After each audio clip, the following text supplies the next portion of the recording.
Dalam nama Bapa dan Putra dan Roh Kudus. Amin. Allah Bapa di surga, kami mengucap syukur dan terima kasih pada tanggal 1 Oktober 2020 ini, pada hari Kamis, gereja merayakan Santa Teresia dari kanak-kanak Yesus dan dari wajah Yesus. Juga Ordo Karmel merayakan sukacita karena diberi orang kudus yang sederhana tetapi memiliki dampak yang luar biasa bagi gereja. Semoga kami dapat meneladaninya dalam kehidupan kami. Demi Kristus Tuhan dan pengantara kami. Amin. Saudaraku yang terkasih dalam Kristus, kita mungkin banyak mendengar tentang Santa Teresia, kanak-kanak Yesus ini, ya. Dan memang orang kudus ini adalah orang yang sangat dicintai oleh banyak orang. Karena apa? Karena kesederhanaan sikapnya. Dia memberikan teladan, menghayati sesuatu yang kita hayati sehari-hari. Ya, jalan kecilnya itu bukan jalan yang sangat complicated, sangat rumit, sangat sulit, tapi kehidupan pertama-tama. Kehidupan kita ini adalah anugerah. Apapun yang bentuknya, entah kita menderita, entah kita susah, entah kita punya luka batin, entah kita punya problem kehidupan, entah relasi yang tidak baik, segala sesuatu. Itu yang kehidupan itu adalah anugerah.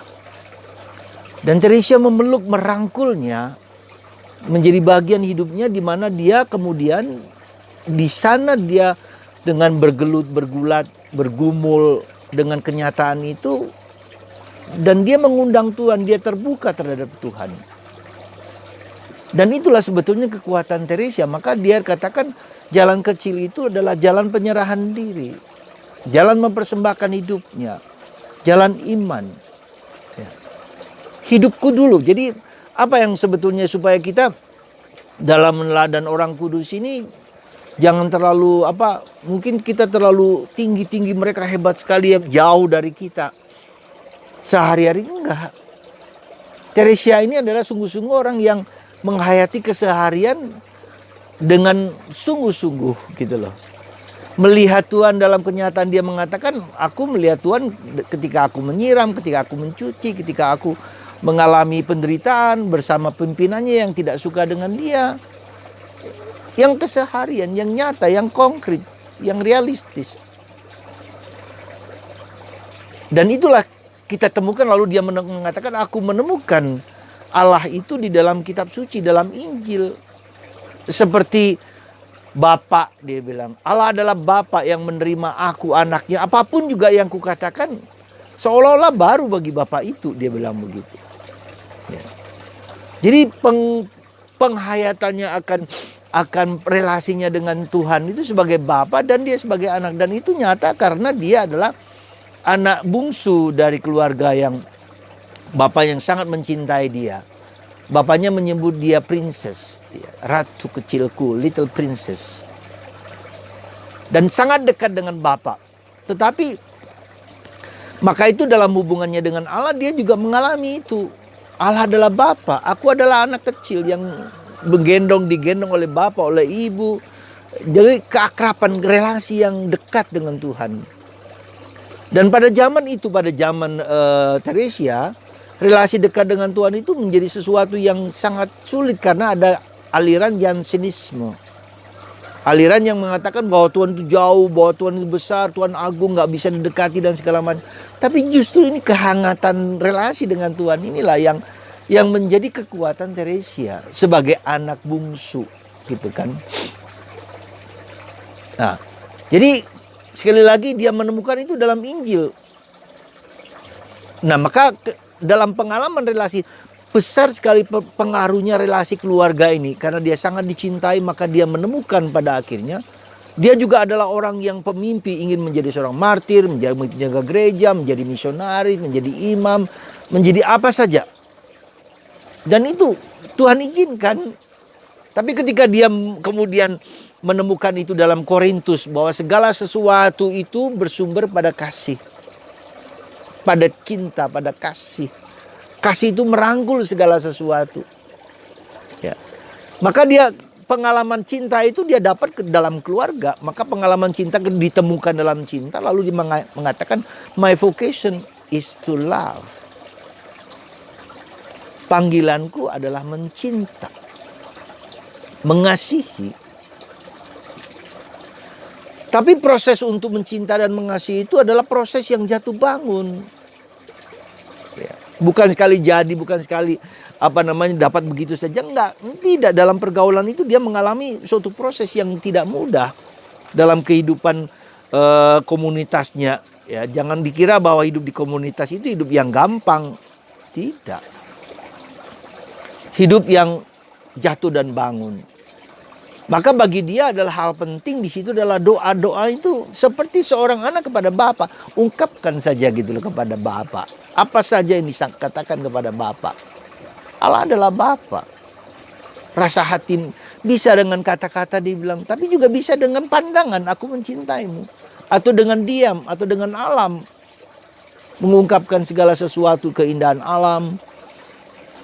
Dia mengalami itu. Jadi ketika dia mengalami segala perjuangan pergulatan batin itu, dia tahu bahwa dia adalah orang yang kecil, orang yang miskin. Maka dia mengatakan, aku seperti bola yang bisa ditendang oleh Tuhan, oleh apa semau dia. Aku seperti potlot juga yang Tuhan mau bentuk seperti apa, terserah.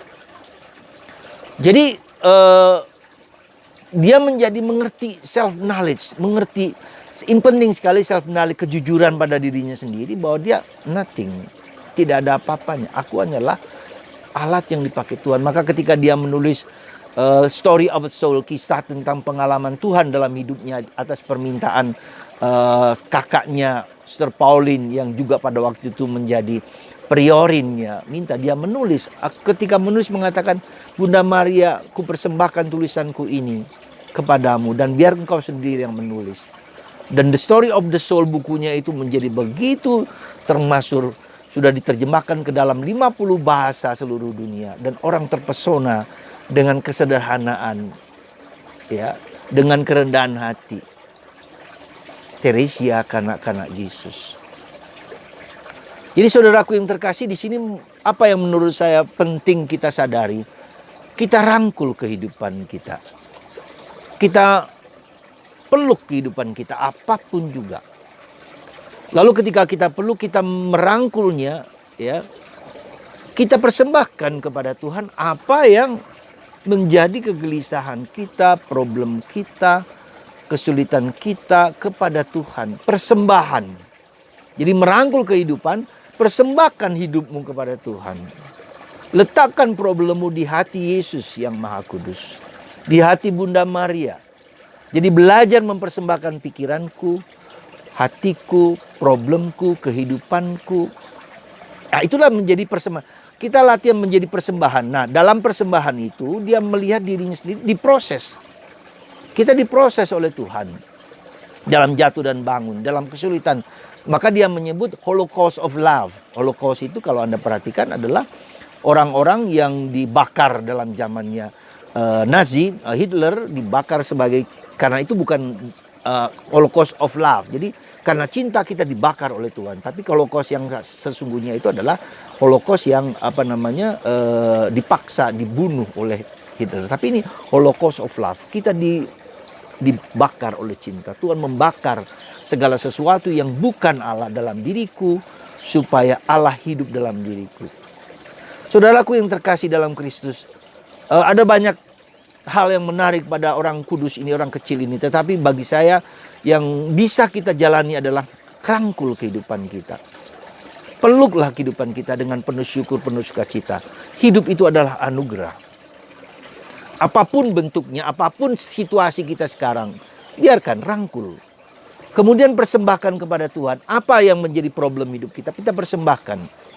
Ya, lalu yang kedua adalah kejujuran untuk melihat diri kita sendiri. Ketiga, melihat kejujuran dalam diri kita. Jujur dengan apa adanya. Bukan hanya apa yang kusukai, tetapi juga apa yang tidak kusukai. Pikiran-pikiranku yang juga tidak baik, yang kotor, yang benci, yang iri, yang cemburu, yang serakah, yang kikir, ya, sombong, malas. Ya. Juga demikian. Jujur Teresia, dia mengatakan meskipun kemudian aku fokuskan kepada Allah dalam doaku, tapi aku seringkali juga tidak bisa, aku seringkali tertidur. Dan dia mengatakan seorang bapak akan suka kalau anaknya tertidur. Bayangkan, begitu manusiawinya dia gitu loh. Jadi Allah itu juga ketika Yesus tertidur di buritan kapal ketika badai gitu kan. Yesus pun tidur, dia juga tertidur ketika meditasi, ketika berdoa. Jadi sangat indah. Jadi dengan merangkul itu, mempersembahkan itu, lalu dia bergaul dengan kitab suci. Ambillah kitab suci, dia mengatakan. Ya, di dalam kitab suci itu aku menemukan Allah, aku menemukan Yesus yang sangat manusiawi. Ya. Maka saya selalu mengatakan kepada Anda, belajarlah kitab suci. Pada zaman Teresia, kitab suci tidak seperti sekarang orang bebas bisa punya. Tidak, dia tidak punya. Dia punya karena pamannya itu mantan pastor yang memberikan kepada dia kitab suci. Lalu dia baca, lalu dalam misa, ya, lalu dia mendengar. Jadi tulisan-tulisan dia itu adalah banyak kali, hampir 75% adalah kutipan dari kitab suci. Saudara, luar biasa orang kudus, sederhana. Jadi saya hanya mengatakan kepada Anda, rangkulah kehidupan. Bawalah kehidupan kita dengan jujur, persembahkan kepada Tuhan. Alihkan jadi bukan fokus kepada akuku, tapi pada Tuhan yang membimbing hidupku. Sebagai terakhir saya akan kutipkan satu dialog yang bagus sekali. 2 hari sebelum Teresia meninggal, saudarinya Selin datang di tempat kamar orang sakit. Dia mengatakan begini. Selin bertanya, apa yang kau kerjakan? Kau sebaiknya tidur saja, kata Selin. Aku tak dapat tidur. Aku sedang berdoa. Lalu Selin bilang, apa yang kau katakan kepada Yesus? Aku tidak mengatakan apa-apa. Aku hanya mencintainya. 2 hari sebelum dia meninggal, cinta itu menjadi fokus. Saudara, pergulatan hidup kita adalah pergulatan tentang cinta. Tuhan telah memberikan cinta yang total kepada kita. Terimalah, rangkulah cinta itu. Hidupilah cinta itu. Hayatilah cinta itu. Dan bagikan kepada orang lain yang mencintai. Maka dia mengatakan ketika nanti aku masuk surga, aku akan tetap bekerja. Aku akan menaburkan mawar cinta kepada dunia. Dan inilah misi dari Teresia. Meskipun dia mengalami kesulitan, dia punya misi untuk menaburkan mawar cinta kepada dunia. Sampai sekarang, aku terus bekerja. Aku ingin orang-orang yang berdosa bertobat, mengalami cinta Allah. Saudara, orang yang digerakkan oleh Allah mempunyai misi untuk berkarya bagi orang lain. Semoga Anda dan saya dan kita semua digerakkan, dibakar hatinya oleh cinta Allah dan bekerja untuk cinta. Juga menjadi kita membakar hidup kita, cinta kita semakin lama semakin tulus dan murni. Bukan hanya untuk diriku, bukan hanya untuk keluargaku, tapi untuk dunia, untuk orang-orang yang berdosa. Selamat pesta, saudara. Semoga Tuhan memberkati Anda dengan cinta yang mengagung dan menggerakkan cinta Anda kepada Tuhan yang Maha Kuasa. Dalam nama Bapa dan Putra dan Roh Kudus. Amin.